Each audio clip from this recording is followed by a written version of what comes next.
আসসালামু আলাইকুম, welcome back to my channel Shyamoli Som cooking. কেমন আছেন ভিউয়ার্স? আপনারা আশা করছি ভালো আছেন, সুস্থ আছেন। ভিউয়ার্স, রমজান মোবারক নিয়ে আমি আপনাদের কাছে আবার আসলাম ইফতারের রেসিপি নিয়ে। ভিউয়ার্স, স্ক্রিনে যত রকমের ইফতার দেখতে পাচ্ছেন, ভিউয়ার্স আজ আমি অল্প সময়ে এতগুলো ইফতার তৈরি করে দেখাবো আপনাদের। আপনারা জানি অনেকেই ব্যস্ত থাকেন, ব্যস্ততার জন্য ইফতার কিনে খেতে হয়। তো ভিউয়ার্স, ঘরে তৈরি করে যদি ইফতার খান তাহলে স্বাস্থ্যসম্মত ইফতার খেতে পারবেন এবং আপনাদের পছন্দ মতো রুচিসম্মত ইফতার খাবেন। আর সেই সহজ পদ্ধতিতে কিভাবে আপনারা অল্প সময়ে অনেকগুলো ইফতারি তৈরি করতে পারেন আজ আমি তাই দেখাবো ভিউয়ার্স। তবে ভিউয়ার্স, একটি অনুরোধ থাকলো, যদি ভালো লেগে থাকবে তাহলে অবশ্যই আমার চ্যানেলটিতে লাইক দিবেন, সাবস্ক্রাইব করবেন। তো ভিউয়ার্স, প্রথমে আমি নিয়েছি একটি বেগুন। তো ভিউয়ার্স, বেগুন কাটাটা দেখানোর উদ্দেশ্য হচ্ছে অনেকেই নতুন গৃহিণী আছেন, তাই আপনারা বেগুনের পিস বেশি বের করতে পারেন না এবং আঁকা বাঁকা হয়ে যায়। তাই আমি কেটে দেখাচ্ছি। দেখুন, অর্ধেকটা বেগুন থেকে আমি কতগুলো পিস বের করে নিয়ে আসবো। তো ভিউয়ার্স, এখানে আমি এক এক করে সবগুলো কেটে নিচ্ছি। এখানে আমি ভিডিওটা একটু ফাস্ট করে দিয়েছি, যদিও আমি এত ফাস্ট কাটিনি। তবে ভিউয়ার্স, ফাস্ট করার কারণ হচ্ছে ভিডিওটা ছোট করে নিয়ে আসতে। ভিউয়ার্স, এখানে 8টি টুকরো হয়েছে। এবারে ভিউয়ার্স, আমি নিয়ে নিচ্ছি এখানে বেসন। তো ভিউয়ার্স, এখানে আমি প্রায় 250 গ্রামের মতো বেসন নিয়েছি, বা একটু বেশি হতে পারে, কম হবে না। দিয়ে দিচ্ছি স্বাদ মতো লবণ। আরও দিয়ে দিচ্ছি এখানে 1 টেবিল চামচ মরিচের গুঁড়ো। তো ভিউয়ার্স, আর দিয়ে দিচ্ছি 1 চা চামচ হলুদের গুঁড়ো। ভিউয়ার্স, মরিচের গুঁড়ো বেশি দিচ্ছি ঝাল হওয়ার জন্য। আর কালো জিরা দিয়ে দিচ্ছি 1 চা চামচ, আর বেকিং পাউডার 1/2 চা চামচ। এবারে সবগুলো উপকরণ একসাথে মিলিয়ে মিশিয়ে নিচ্ছি। তো ভিউয়ার্স, আপনারা যদি ঝাল কম খান তাহলে মরিচটা কম দিবেন। আর এবারে আমি দিয়ে দিচ্ছি পরিমাণ মতো পানি। তবে পানিটা ভিউয়ার্স অল্প অল্প করে দিয়েছি, কারণ একত্রে বেশি দিলে বেসনের ব্যাটার যদি পাতলা হয়ে যায় তাহলে কিন্তু আপনার বেগুনি ভাজাটা ভালো হবে না। এই জন্য ভিউয়ার্স একটু একটু করে দিচ্ছি। এবারে মনে হচ্ছে আমার ব্যাটারটা পারফেক্টভাবে হয়েছে। তো ভিউয়ার্স, স্ক্রিনে দেখে বুঝে নিন যে কতটুকু পাতলা বা ভারী হবে ব্যাটারটা। এবারে ভিউয়ার্স, ব্যাটারটাকে সাইডে আমি রেখে দিচ্ছি। আর চুলাতে বসিয়ে দিয়েছি একটি প্যানে দিয়ে দিয়েছি তেল। একটু বেশি তেল দিবেন ভিউয়ার্স। এবার তেলটি গরম হতে হতে আমি সেই বেগুনের টুকরোগুলোকে একটুখানি লবণ দিয়ে মাখিয়ে নিচ্ছি। কেননা ভিউয়ার্স, লবণ মাখালে বেগুনিটা খেতে সুস্বাদু হয়, আর নয়তো পানসে হয়। এবারে ভিউয়ার্স, সেই গরম তেলে আমি দিয়ে দিচ্ছি বেগুনিগুলো। তবে তার আগে বেসনের ব্যাটারে ডুবিয়ে আমি এপাশ ওপাশ করে ভরিয়ে নিচ্ছি। তো দিয়ে দিচ্ছি গরম তেলে, দেখতে থাকুন ভিউয়ার্স। আমি এক এক করে এখানে কয়েকটি বেগুনি দিয়ে দিব, একসাথে সবগুলি দিব না, তাহলে একটা আরেকটার গায়ে লেগে যাবে। এক পাশ হয়ে এসেছে ভিউয়ার্স, উল্টিয়ে দিয়েছি অন্য পাশ। এবারে ওই পাশটা হবে। মাশাআল্লাহ, বেগুনিটা কিন্তু ফুলো ফুলো ফুলো হয়েছে। তো ভিউয়ার্স, এবারে আপনার পছন্দ অনুযায়ী যতটুকু কালার নিয়ে আসবেন, ততটুকু কালার বা মুচমুচে ভাব চলে আসলেই বেগুনিটা নামিয়ে নেবেন। আমারটাও হয়ে গেছে। এবার আমি এক এক করে নামিয়ে নিচ্ছি।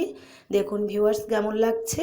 আর এরই সাথে একই ব্যাটারে আরও কি ভাজছি দেখুন, পুঁই শাকের পাতা।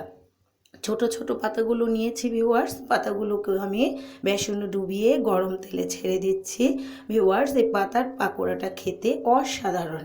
এটি শুধু রমজানে নয় ভিউয়ার্স, রমজান ছাড়াও আমরা বিকেলের হালকা নাস্তাতে খেতে পারি, অতিথি আপ্যায়নও দিতে পারি।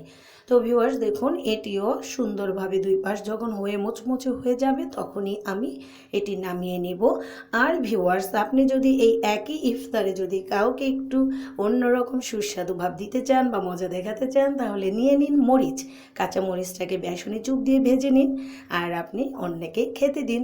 এবার যারা পছন্দ করে তাদেরও দিয়ে দিন। ভিউয়ার্স, আমার ঘরে অবশ্যই পছন্দ করে মরিচ খেতে, বিশেষ করে আমার হাজব্যান্ড, তাই আমিও এখানে মরিচটাকে ভেজে নিচ্ছি। আমার প্রতিদিন ইফতারে এই মরিচ ভাজাটা থাকে। ভিউয়ার্স, নামিয়ে নিচ্ছি, পাকোড়াগুলো হয়ে গেছে। আর এখানে ভিউয়ার্স, আপনারা শুধু পুঁই শাকের পাতা নয়, অন্যান্য পাতা দিয়েও তৈরি করতে পারেন, এবং আমার রেসিপিতে আরও পাতার পাকোড়া আছে, আপনারা দেখে নেবেন। তো ভিউয়ার্স এখন আমি নিয়ে নিয়েছি একটি থালা এবং সেটাতে নিয়ে নিচ্ছি ডাল বাটা। তো ভিউয়ার্স ডালটাকে আমি আধা বাটা করে বেটে নিয়েছি। তো এখানে মসুর ডাল ও কলাইয়ের ডাল, খেসারি ডাল একসাথে আছে। এবার ভিউয়ার্স এই ডালে দিয়ে দিচ্ছি আমি একটা বড় আলু কুচি করে কেটে নিয়েছি। আপনারা গ্রেট মেশিনে গ্রেট করেও নিতে পারেন। তারপরে ভিউয়ার্স দিয়ে দিচ্ছি হাফ কাপ এখানে পেঁয়াজ কুচি। পেঁয়াজ কুচির উপর দিয়ে দিচ্ছি পরিমাণ মতো বা নিজের স্বাদ মতো ইচ্ছে মতো মরিচের কুচি।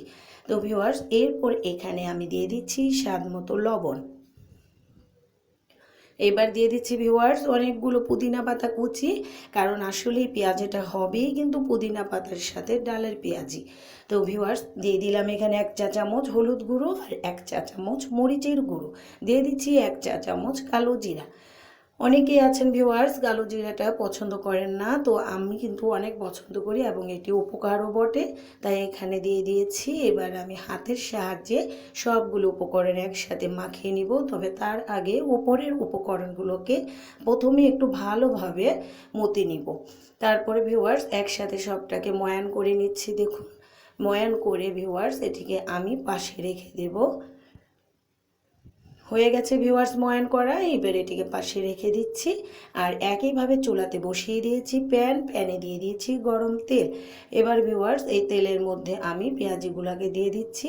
তবে সেই সাথে ভিউয়ার্স আমি ছোট ছোট ফুলুরিও দিচ্ছি। অনেকেই আছেন বড় পেঁয়াজি না ছোট ফুলুরিটা খেতে পছন্দ করেন, তো সেটাও আপনারা এভাবে দিয়ে দিতে পারেন। আমি 2 রকমের দেখে দিলাম। তবে ভিউয়ার্স এটি অসাধারণ সুস্বাদু পেঁয়াজি বা পাকোড়া যাই বলেন। তারপর ভিউয়ার্স হয়ে গেছে এপাশ ওপাশ নামিয়ে নিচ্ছি।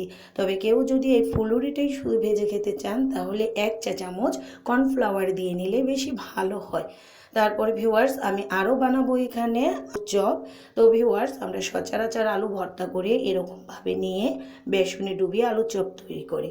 তবে ভিউয়ার্স মাঝে মাঝে আমরা অন্যরকম কিছু খাই, যেটি আজ আমি বানাবো। এই আলুর চপের মধ্যে আমি দিয়ে দিব এই যে দেখুন এখানে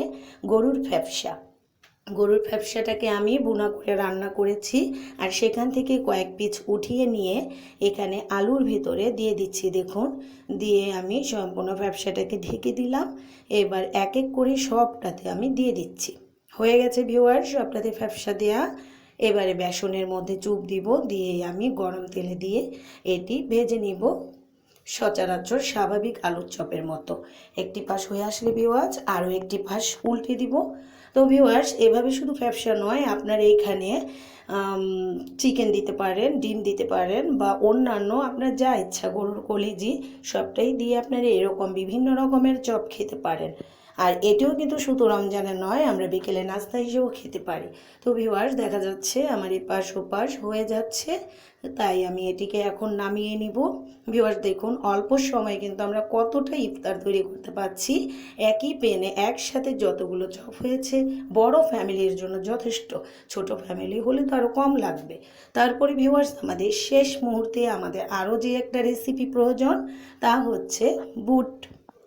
ভিউয়ার্স আমি একটি কড়াই বসিয়ে দিয়েছি আর সেখানে দিয়ে দিয়েছি তেলে দিয়ে দিয়েছি পেঁয়াজ কুচি যেটা আদা হয়ে আসার পরে দিয়ে দিলাম এখানে 1 চা চামচ আদা বাটা। ভিউয়ার্স অনেকে লাল করে নিতে পারেন পেঁয়াজটাকে। দিয়ে দিচ্ছি এখানে হাফ চা চামচ হলুদ গুঁড়া।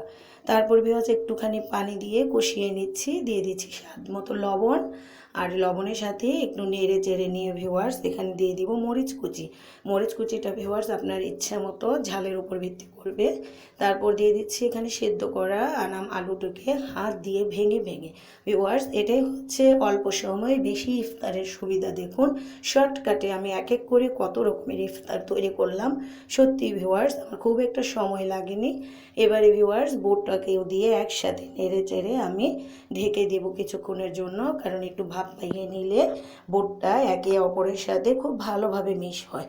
তবে ভিউয়ার্স আজ আমার শুরু থেকে শেষ পর্যন্ত রেসিপিগুলো কেমন লাগলো, যদি ভালো লেগে থাকে ভিউয়ার্স অবশ্যই একটি লাইক দিবেন। আর আমার চ্যানেলে আপনি নতুন হয়ে থাকলে এখনই সাবস্ক্রাইব করুন, পাশে থাকা বেল বাটনে ক্লিক করে আমার পাশেই থাকুন আগামী ভিডিও দেখার জন্য। আর ভিউয়ার্স আমার জন্য দোয়া করুন যাতে আমি আপনাদের সামনে আবার কোনো সুন্দর ভালো রেসিপি নিয়ে আসতে পারি। আমি আজ আমার মতো করে ইফতার আপনাদের সাথে শেয়ার করলাম ভিউয়ার্স। আপনারাও আপনাদের কিছু থাকলে আমাকে প্রশ্ন করুন বা জানান, নতুন কিছু জানতে চাইলে আমাকে বলুন, আমি আপনাদের জন্য শেয়ার করব এবং নিয়ে আসবো নতুন কোনো রেসিপি। আজ এখানেই শেষ করছি। Bye bye viewers.